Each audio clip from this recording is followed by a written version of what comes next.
Hello? Hello? You can hear me now? Kati mumpulira. Mutule, sit down, sit down. Mutule.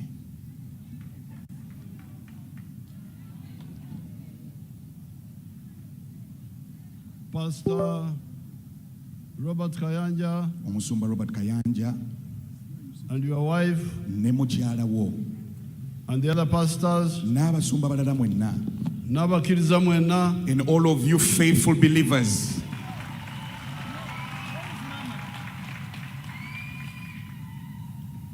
Our visitor, Dr. Paula, Omugenyi waffe Dr. Paula,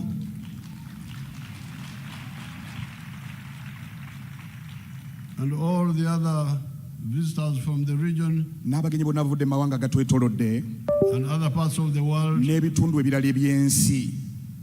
Mama Janet and myself are here. Mama Janet nange tuli wano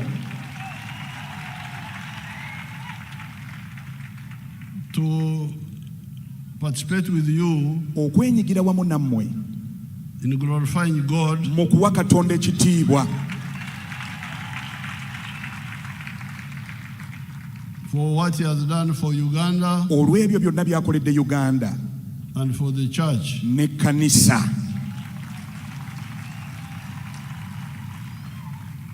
and the other faith. n'abenzikiriza ziri endala. Now what Robert Kayanja is saying Omusumba Kayanja kyayogedde is because I had also been very active with the Scripture Union. Nange gwe mulaba neenyigira nnyo mu Scripture Union nga nkyasoma in the 1960s. mu myaka gy'enkaaga eyo. And I would have been a bishop if I had not gone through other things. Siba kugenda mu bino bye ndimu nandibadde mulabirizi mulamba.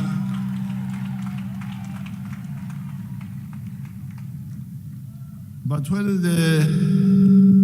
because of reading the Bible, olw'okusomanga Bayibuli, I was guided in a number of areas, nasobola okulungamizibwa mu ngeri ez'enjawulo ennyo, which has helped me to do the work of leadership. ezinyambwe okukola omulimu guno ogw'obukulembeze.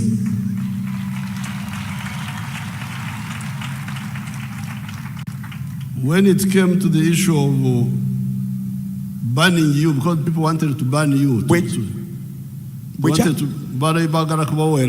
it came to the issue of banning you, balokole, I said, but why? Nenebuuza lwaki abalokole babaweera.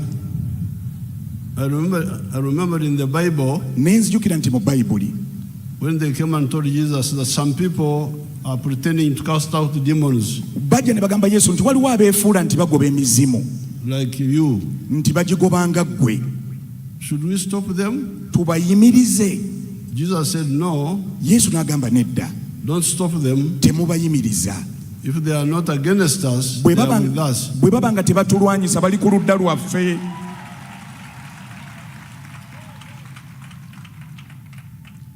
And in any case, mu ngeri yonna, there is God. Katonda gy'ali.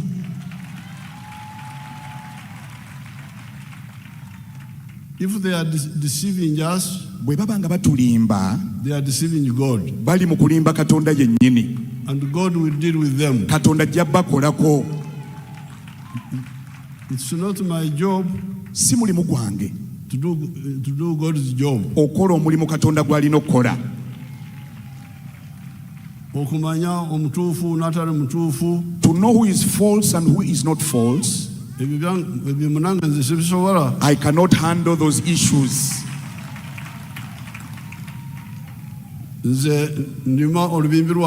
Me, I'm doing my work that God has allotted to me, guided by the Bible. No kuyita mu Bayibuli nga yenungamya. Therefore, in that case, I didn't accept the idea of saying, of judging which is the right faith and which is the wrong faith. Saabakiriza bali abagamba dini kyentuufu oba etali ntuufu, oba nzikiriza kyentuufu oba etali. The only minimum point was that they don't break the law. Ensonga gye nabawa yokka nti kasita abantu abo baba nga tebamenya mateeka.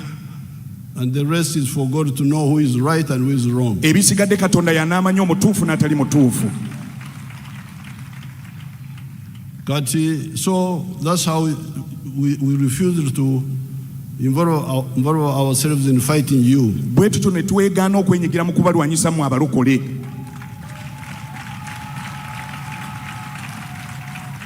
And you started preaching. Ne mutandika okubuulira.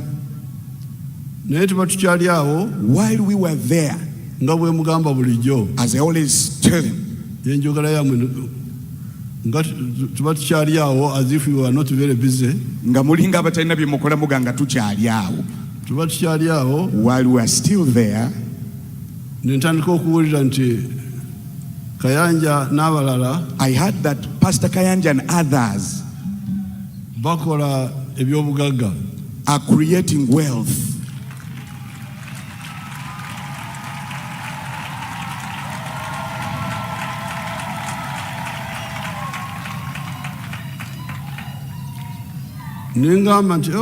I said, oh, Kayanja ne group ye nga batandise okutambula mu kisinde kya Kristo. Pastor Kayanja and the group are moving in the very group of Jesus, in the movement of Jesus.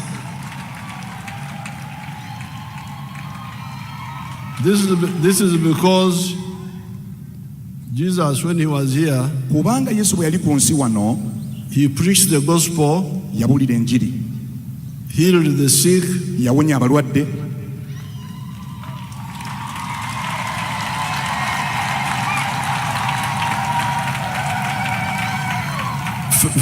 fed the hungry, abayala n'abawa ekyokulya.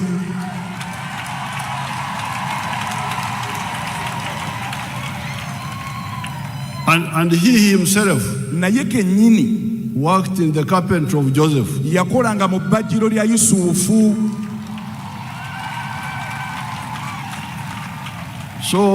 So he preached, n'olwekyo yabuuliranga, healed the sick, abalwadde n'abawonya, fed the hungry, abaalumwanga enjala n'abawa ekyokulya, but also worked. ne n'okukola yakola.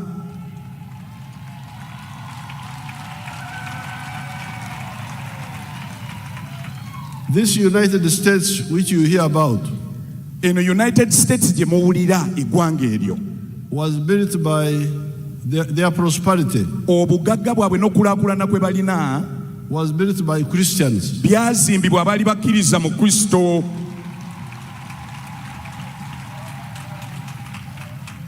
They were called Puritans. Baabayitanga ba Puritans. They landed in America in 1623. Baatuuka mu America mu 1623 in a ship called some Mayfair. Ku mmeeri yali eyitibwa erinnya eryo. Now the homosexuality that is in the US now, those people are just doing things that they don't know where they came from. They are enjoying what they don't know. They are harvesting where they did not sow. Bali mukungulira we batasigira. So the Christians Abakristaayo and other religious people ne bannaddiini abalala are the ones who can build countries. be basobola ozimba amawanga.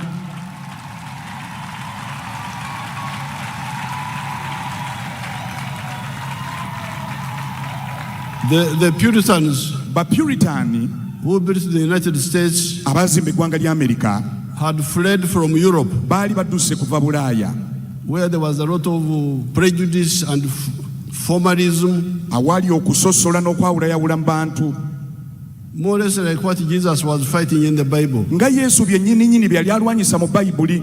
The hypocrisy of the Pharisees. Abafalisaayo obunnanfuusi bwabwe. Now finally, ekisembayo, you the Christians, mu Abakristaayo, you should influence people by what you do. muteekwa okukyusa abantu abalala okusinziira ku ebyo bye mukola.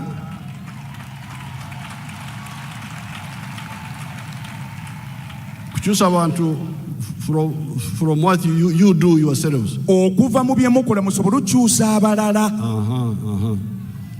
Now because it says kuba kigamba in the Bible, mu Bayibuli, Let your light so shine before men, leka ekitangala kyammwe kyake nnyo mu maaso g'abantu, that they see your good deeds balabe ebikolwa byammwe ebirungi, and praise your Father in heaven. batendereze kitammwe ali mu ggulu.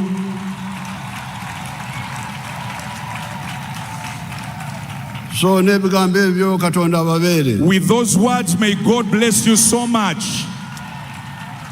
Your Excellency, I will indulge your patience Sebo omukulembeze nkusaba so that we ogumikirizeemu have some photo ops for two people, twekubisa ebifaananyi for the n'abantu team of Dr. Paula White ne ttiimu ya Dr. Paula White and our speakers respectively. n'aboogezi baffe omu ku omu. Naye nakano kankayiseewo, Let me also say this. minisita wange owa Kampala Hajati Kabanda ali The wano, Minister of Kampala, Hajat Minsa Kabanda, is here.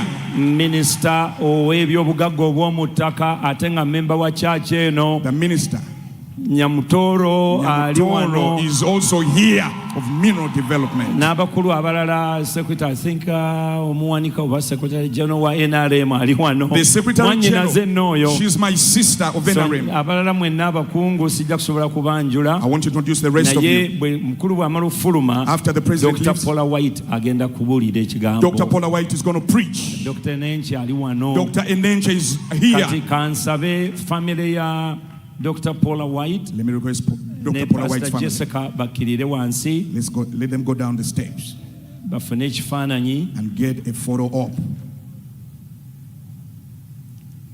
Ne mutabani wange Robert Jr. ne mukyala we bali wano. Even my son Robert Jr. and the wife are here. Tukkirire madaala gali wali. Ne ba speaker baffe nammwe mujje. All of our speakers go along.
Mukubire Yesu engalo ez'amaanyi. Let's clap our hands for Jesus. Yesu tumukubire engalo ez'amaanyi.